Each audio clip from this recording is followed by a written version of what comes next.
Gavana wetu nini amefanya? Ametuletea maendeleo kwa Kiambu.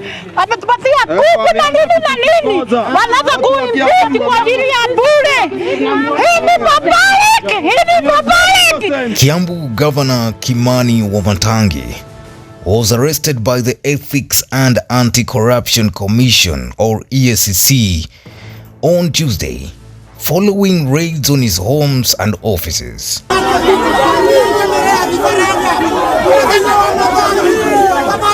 The operation uncovered 12 million Kenyan shillings and $13,000 in cash, triggering protests among residents and raising questions about the governor's political future. At the dawn on April 15, 2025, EACC officers conducted coordinated raids on Governor Wamatangi's residences in Sindigwa and Nairobi, as well as his offices at Kiambu County headquarters. The raids targeted allegations of embezzlement, procurement, fraud, and conflict of interest, with a specific focus on fictitious payments reported totaling 1.5 billion Kenyan shillings. Authorities recovered 12 million and $13,000 in cash from Wamatangi's Tindigwa home, which the EACC alleges are proceeds of corruption.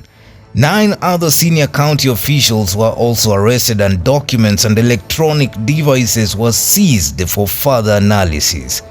Wamatangi was taken to EACC headquarters in Nairobi for questioning, marking a significant moment in Kiambu's ongoing struggle with governance issues. Kimani Wamatangi has been a key figure in Kiambu politics. Elected governor in 2022 under the United Democratic Alliance, or UDA. Wamatangi is politically aligned with President William Ruto's administration, making him a pro-Ruto governor. Prior to this, he served as Kiambu's senator from 2013 to 2022, known for initiatives like the Maji Nyumbani water program.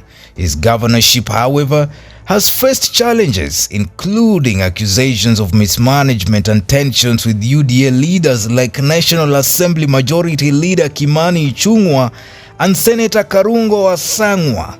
These dynamics are critical to understanding the context of his arrest. The arrest sparked immediate reactions across Kiambu. Residents gathered outside Wamatangi's Tindigwa home, with some showing support for the governor and others demanding accountability for the allegations. Protests also took place outside EACC headquarters in Nairobi, where Wamatangi was being questioned. Public sentiment is polarized. Supporters argue the arrest may be politically motivated, possibly tied to disputes over land or intra-party rivalries within UDA. Critics, however, reference Kiambu's history of corruption scandals, such as former Governor Ferdinand Waititu's conviction, to argue that the EACC's actions are justified. Online discussions highlight this divide, with some questioning whether the arrest serves broader political agendas.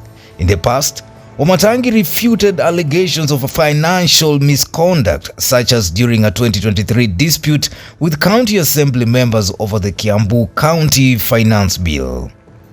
The EACC's investigation centers on serious allegations. They claim Wamatangi and associates engaged in procurement fraud, diverting public funds through irregular contracts and fictitious payments amounting to 1.5 billion Kenyan shillings. The cash found at Wamatangi's home, 12 million Kenyan shillings and $13,000 is a focal point, with the EACC asserting it represents illicit gains. These accusations strike at the heart of governance in Kiambu, a county that has long grappled with financial mismanagement. The outcome of this probe have far-reaching implications for the region's leadership. Katudanganya ati President Ruto anakuja ndio wakuja kwa governor. Sasa kitu saa moja ndio tumejua wako hapa kwa governor kuja kumshika, na tunajua ya ukweli governor wetu amefanyia Kiambu kazi. He has made a great valuable vurugu, hakukuwa na vurugu wakifanya hiyo investigation yao.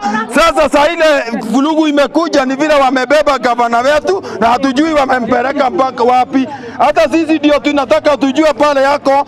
Kwa ufupi, it's very unfair. It's very unfair because governor ameshughulikia watu wote wa Kiambu na hapa ni kwake kwa nyumba na wanakuja kwa nyumba, hata wanatupiga na tear gas, wanapiga even live bullets, wanapiga so it is very unfair, it's very unfair. Kimani. Kimani nani? Kimani, jina ni Kimani. But what's behind the arrest?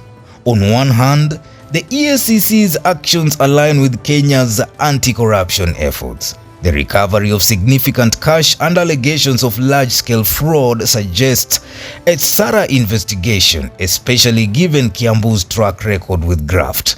On the other hand, political motives can't be ruled out.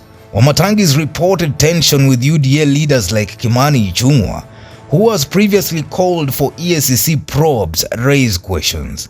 Additionally, past reports of disputes with President Ruto over land issues, though denied by Wamatangi, fuel speculation that the arrest could serve to weaken his position in Kiambu's competitive political landscape. It's likely a combination of both factors, but the truth will depend on the EACC's finding. Now let's address a related question. Was President William Ruto heckled during his recent tour in Kiambu? Ruto concluded a 6-day development tour of the Mount Kenya region on April 5th, 2025, which included a stop in Kiambu County. The tour focused on projects like the Mau Mau roads and affordable housing.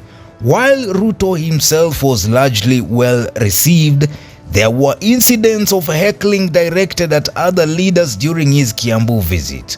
On April 5th, in Githunguri, Kiambu woman representative Anne Wamuratha faced boos from the crowd, prompting Ruto to intervene and urge residents to stop.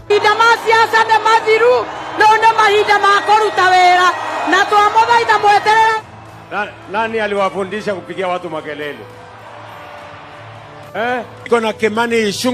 Similarly, National Assembly Majority Leader Kimani Ichung'wah was heckled in Lare, forcing him to cut his speech short. Nataka nikuambie ile kazi umetoambia ya Kiambu.